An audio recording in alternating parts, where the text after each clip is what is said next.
Hi everyone, it's Lindy on. Today we're going to be using a brand new Tim Holtz die set, the Papercut Cafe, and we're also going to be doing some background stamping using some acrylic block stamping techniques. The acrylic block today, we're going to be using the Catherine Pooler acrylic grid stamping block. This is a 2 3/4 inch round block. For paper, I'm using the Strathmore Bristol Smooth Cardstock, and I've also got my Ranger Mini Mister. This is just filled with water, and we're going to start off with our Distress Oxide ink pad in the scattered straw. And we're going to apply ink not to the side that has those grid lines on it, to the other side. So the side without the grid lines, and you'll be able to feel where those are. It kind of has a little ridge. You could use the other side if you want a little different texture, but I like the smooth side. I've applied plenty of that scattered straw onto the acrylic block. I'm spritzing that with my Mini Mister, and then I'm going to place that down onto my cardstock. I like to let it sit just for a second or two, and I'll twist it a little bit left and right just to make sure that ink spreads out a bit. So now I'm going to apply a bit more ink to this block. I'll spritz it again, and I am spritzing it from a little bit of a distance, and then we'll go ahead and stamp this opposite corner. Again, just placing it down, twisting it slightly, and letting it sit just for a second or two. Now you can use any leftover ink that you have on the block. Then I'm going to use a baby wipe to clean off that ink, and I'm switching over to the dried Marigold. I'm just patting that ink on. Now when you're spritzing it, you can spritz more on one side of the block than on the other, or evenly all the way across the block, but you will get different looks and different textures depending also on how you spritz that and how much ink you place onto your block. So there you can see it was a little bit drier around the edge there, so I got some little darker areas, some little darker lines and spots. So let's go ahead and grab the Wild Honey. Again, we're just patting that on. I'll go ahead and spritz that again. And I'm spritzing that maybe about 8 inches, 10 inches above the acrylic block. Now here again, I'm placing it down. I'll give it a little bit of a twist and then lift. And what's really nice, I like, is that you kind of get those little pooled areas of color, and that just adds more texture and interest to these little circles. Finally, I'll grab the ripe Persimmon, and this is one of my favorite colors. This is just so pretty. And let's give that a quick spritz. Now for this one, I didn't spritz as much on that right side as I did on the left, and you can even see that there as I'm pressing it down. That ink is spreading out more on the left, but you can see what happens on the right side is I get more white and I get some darker little areas. So play around with that as well on how much or how little water you want to apply to the block. Now you could do some fun things with your rectangle acrylic blocks, get some really cute grid lines going on your background. So this is really fun to play with. Just pull out your stamping blocks and see what you can come up with. You could add more than one color to your block as well. So that's another option. You could do half and half and then spritz it with water and get a little blend. Just be sure the colors you're blending are going to blend nicely and not make mud on you. So there again, you can see where I get a little pooling of that color and you get some nice darker spots with that. Now I'm just going to go back and repeat some of those colors that we already used, just to fill in some of these open areas. And because these colors will blend really nicely together, we can do some nice overlapping of color and get a little bit of blend that way as well. And since this is a water-based ink, you can easily clean it off your acrylic blocks just using a baby wipe or just a wet towel. And now I definitely want to overlap that larger one that had the ripe persimmon on it and get a nice blend of those two.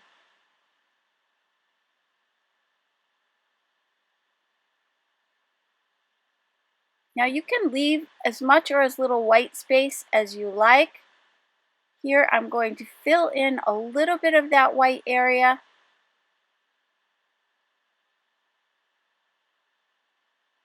And again, we'll get some nice blending of color.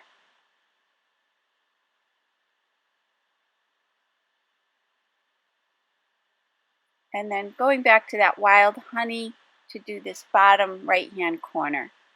So I don't have to ink up the block completely. I can just give it enough ink to fill in that little area in the corner there. So let's take a look at that. Isn't that so beautiful and so quick and easy to do? Next, we'll grab the paper pad we're going to use to create our little coffee cups. This is the scrapbook.com Warms color. This is a smooth cardstock and it's 85 pounds. And you can see how pretty these colors are. And they are going to be great for layering up our die set.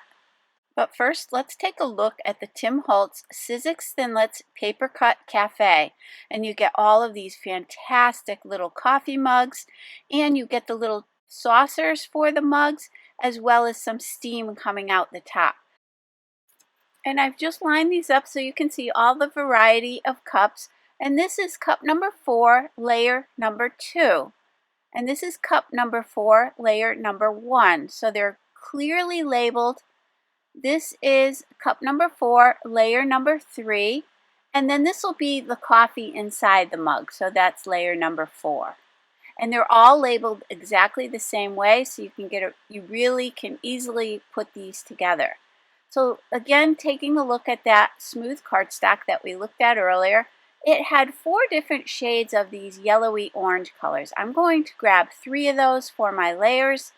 And I'll go ahead and run those through the die cutting machine. This is a Sizzix Sidekick machine.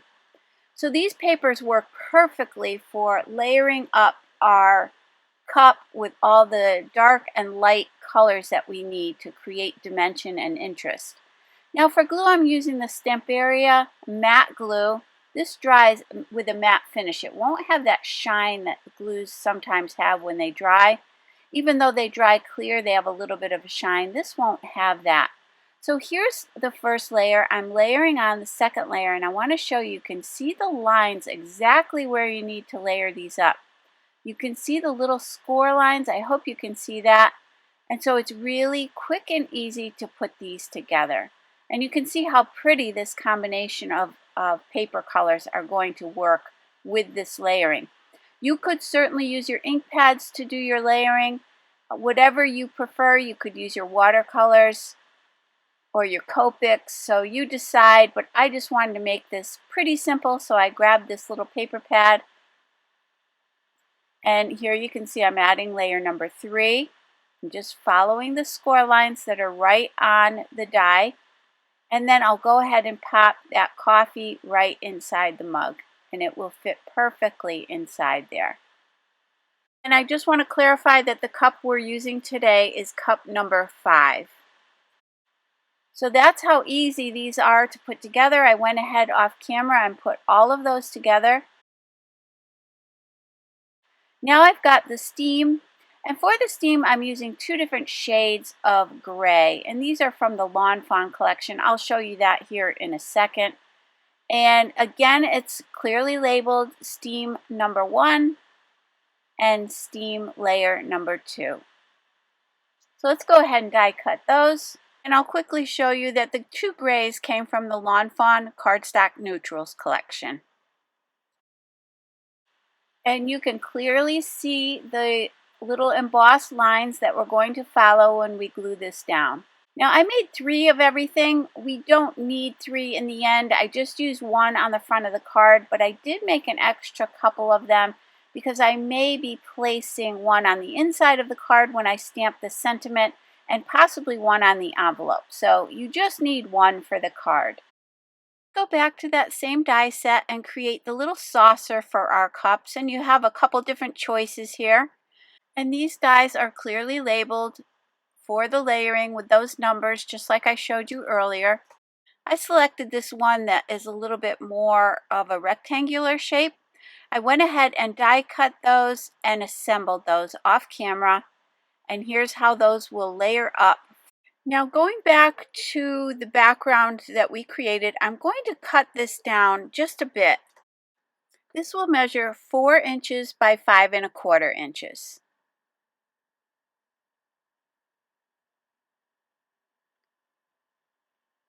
Now I'm grabbing the Gathered Twigs Distress Oxide ink and a small blending brush, and I'm going to go all around the edges of this. This is just going to give it a little bit more of an aged look and also just kind of bring your eye into the center a little bit more. And I'm going to darken up the corners just a bit more than around the edges. I'm using a small brush because I don't want to go in too far. I want to keep it out towards the edges.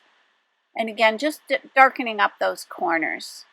I'll also take that same ink and add a little bit of that color towards the bottom of these little cups and then around the rim at the top. So you can either do that holding it up in your hand or laying it flat on the table just to give that a little bit more color. And then I'm going to come in from each side of the saucer and a little bit around the bottom edge. And then for the steam, I'm going to use the black soot, and I'm only going to come in from this side and push some of that ink in just to create a third color and to create a little shadow. Now I've got my Stamperia stencil. This is just so beautiful. This is a brand new stencil. And you could use those little rings at the top as like little coffee stains if you wanted to. That would be really fun. But I'm going to use some of the text on this. I'm going back to the Gathered Twigs. I'm just going to place this down and just create some of that text in the background. You could use your paste here if you wanted to. I just decided I would keep this in that same color and just to add a little bit of texture. I'm moving this around and just grabbing different areas of that stencil, and you can see you get so many beautiful little elements in this stencil. You could use just about any portion of this. I even like those little lines. They're really great. That'd be great around the edge of a journal.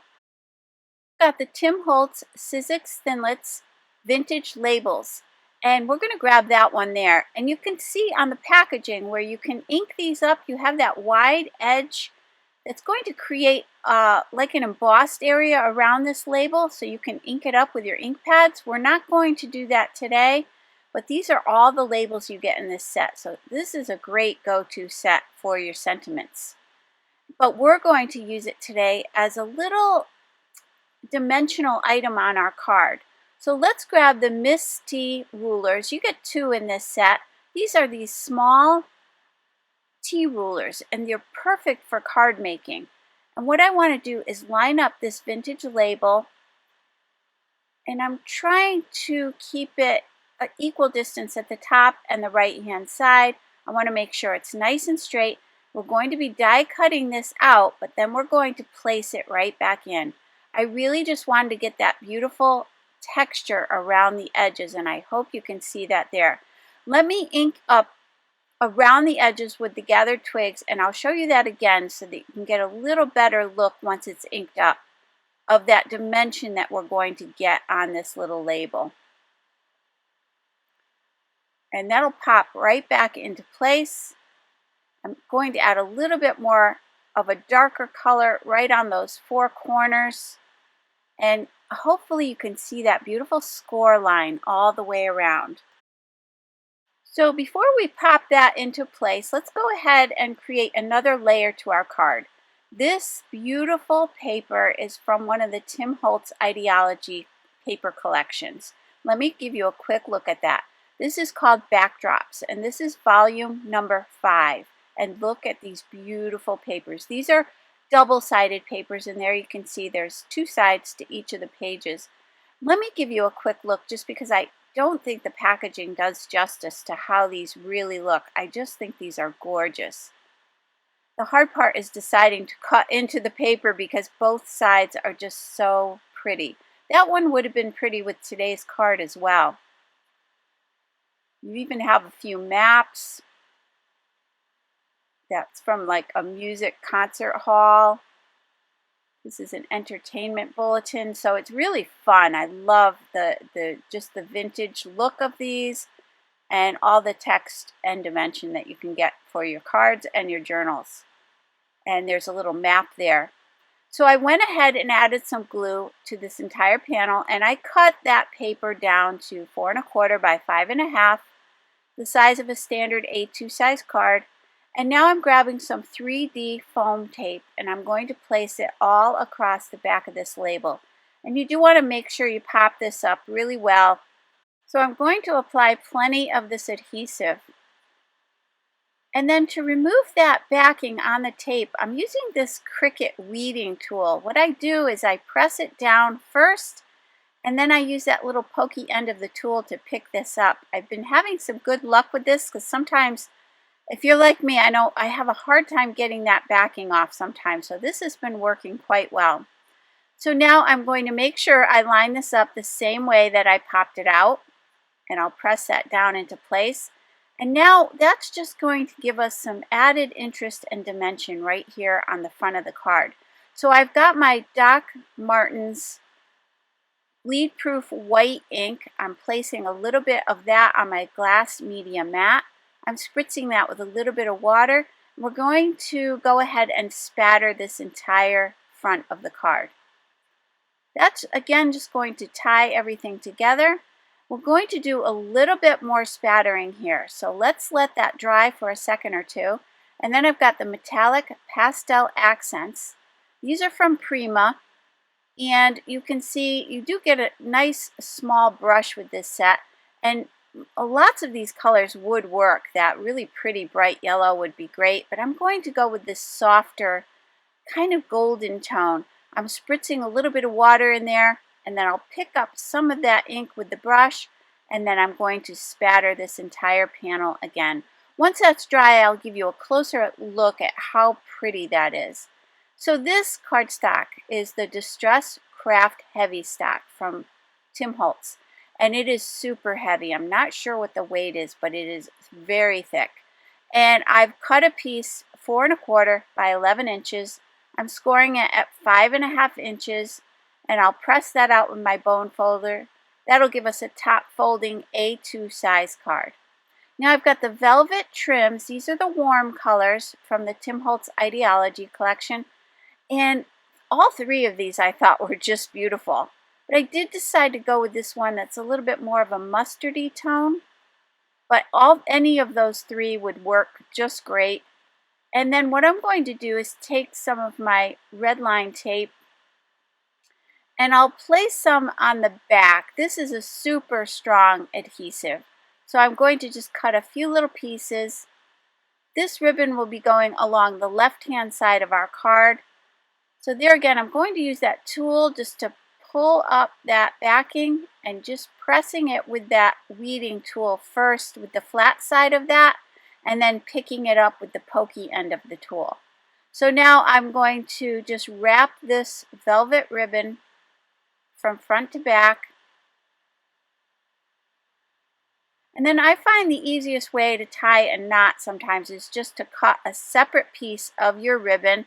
I've cut this maybe about 5 inches, and then I'm going to go ahead and tie a knot. And you do want to twist that bottom piece around because it is the velvet. You do want the velvet to show on the front of the card. So I'm just twisting that around a little bit, and then I'm centering this on the card. Once it's centered, I can tighten that up, and then I'll just trim away any excess. And I'm cutting those on a little bit of an angle.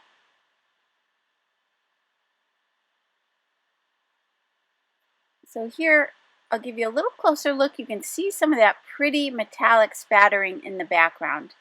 Now I've got that same Kraft foam tape, and I'm placing it all around the back. Again, going back to this little pokey weeder tool and pressing out that backing and then lifting it up. I'll just remove all of those, and then we can go ahead. This will line up exactly with the front of our card. And just keep in mind that all of the products I'm using today are listed and linked down below and also on my blog. So let's go ahead and add our little coffee cup. I'm adding that saucer first, and I'm lining that up with that score line kind of at the bottom of this label. And then I've got the coffee cup, and I don't know if you noticed earlier, but there is a little slit in the top of the coffee cup. So if you wanted to stack those up, you could easily do that. And then we'll add the steam. For the steam, I'm going to add some Wink of Stella glitter pen. This is just a clear glitter pen, just to give that a little bit of a sparkle. And now I've got these little droplets. These are from the Tim Holtz Idea-ology Halloween collection, but I use these a lot. I love this collection. It is still available, and I will list and link all of these products down below for you. And I couldn't decide between these and the Pink Fresh Studio matte gold gems. And so I tried both of these out. I wanted to show you that I did lay out both of these. I did decide to go with the Tim Holtz droplets in the end, but I think either of these would work beautifully. So there you can see some of the sparkle we have on this card. And I just love how this came together. I love that background. I know I'm going to be using that technique again and again. It's really a quick and easy way to create a fun background. And then I saved those extra 2 coffee cups. I think one will go on the inside of my card once I decide what the sentiment is going to be, because this is pretty generic. It could be birthday or thinking of you or just a friendship card. So, and then I saved that other one possibly for the envelope. So I really hope you enjoyed today's video. If you did, please hit the like button and subscribe. And don't forget to hit that notification bell so that you don't miss a single video. Thank you so much for joining me today. I hope you all have a great day. Take care. Bye-bye.